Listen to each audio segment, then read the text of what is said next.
Here are 12 books I think you should read in 2025. Is this an entire year of perfect book club picks? Maybe. I know. I just know that what's going to come out of 2024 is everyone recommending Intermezzo, All Fours. Like, that's great. That's fine. Like, those books are good, but I'm interested for the next year to read things that are not necessarily the hot new release. I want to look into backlists, and I want to look into books that were released in 2012 randomly, but that are amazing, like those hidden gems that I've just skipped over, that I've just missed. And so these are recommendations of books that are just that, like these books that you may not have heard of, or that you may have heard of but completely forgot about, and they're amazing. And so here are 12 books that I think you should read in 2025. Open Water by Caleb Azuma Nelson is such a good book. This is such a beautiful, touching, intimate, like love story between two people, but it also weaves in discussions of identity, class, and race. It's so well done. It's such a beautiful book, and it's a great way to start the year because it's really short, so it'll give you that I finished a book high very quickly. If Feels So You Could Talk by James Baldwin, I love this book. It's the love story between two people. It's really beautiful and touching, but it also follows a court case, so the narrative is gripping and like will pull you in right away.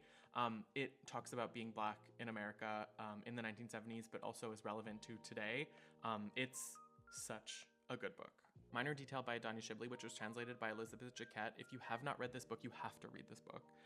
It's in two parts. The first is set in 1949 in Palestine after the Nakba, and the second is set in 2017 Palestine under occupation.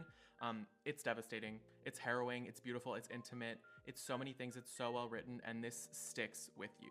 The Great Believers by Rebecca Makkai is a book that got a lot of attention when it came out in 2018, and it still gets a lot of hype. It deserves it, in my opinion, and I think you should give it a chance. Half of it is set in the 1980s in Chicago, as AIDS is like sweeping through a queer friend group, and the rest is set in 2015 as a woman is in Paris trying to find her estranged daughter.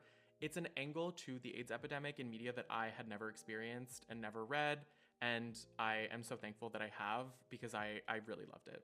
If you're reading these month to month, this is like the mid-year point, and to avoid a mid-year reading slump, There by Tommy Orange is the solution. I knew about this book when it came out, or like a little bit after.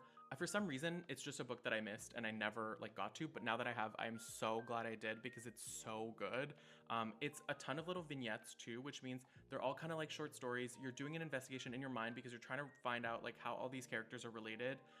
Essentially, the book is like all of these characters related to an Oakland powwow that's happening, and they all have different relationships to their indigeneity, and it's really, really interesting and so good. Bad Habit by Alana Esportero, translated by Mara Faye Lethem, is such a good book. It's a queer coming of age of a trans woman growing up in Madrid in the 80s and 90s, and it just like sweeps you through all of these years in no time. The precision in the writing is so delicious and juicy. It's so good. Evenings and Weekends by Oisin McKenna is like the perfect summer read.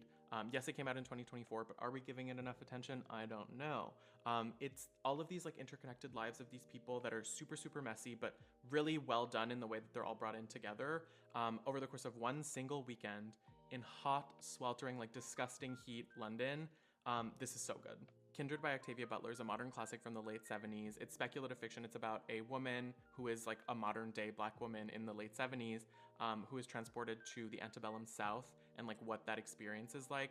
It's such an insane read. It's so good. It's gripping. It's really powerful, and it's just such a good book that everyone should read. Real Life by Brendan Taylor is my favorite Brendan Taylor. I love the way that he writes, but this is really like where he shines. It's a perfect fall read because it's set on a campus. It's about a Black student who is there for science on a predominantly white campus, and what his experience of others experiencing him is. It's really intimate. It's really, really interesting in the way that we get into his head. It's so good. Monster Leo by Gerardo Samano Cordova is like the tiniest little bit of horror. It's literary horror. It's not scary at all, but it's about grief taking corporeal form as this little monster and how grief can ripple through a family.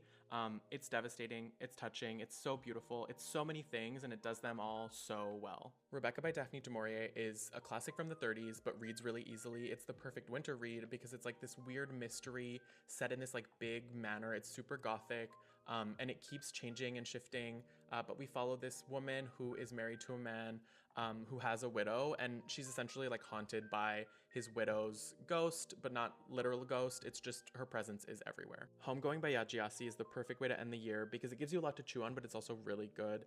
It tracks the rich history of a family over the course of 8 generations, starting with 2 sisters in Ghana in the 18th century. It's so well written, it's perfectly executed, and it's just so good. I hope you found some books that you're excited to read next year, and as always, thanks for watching.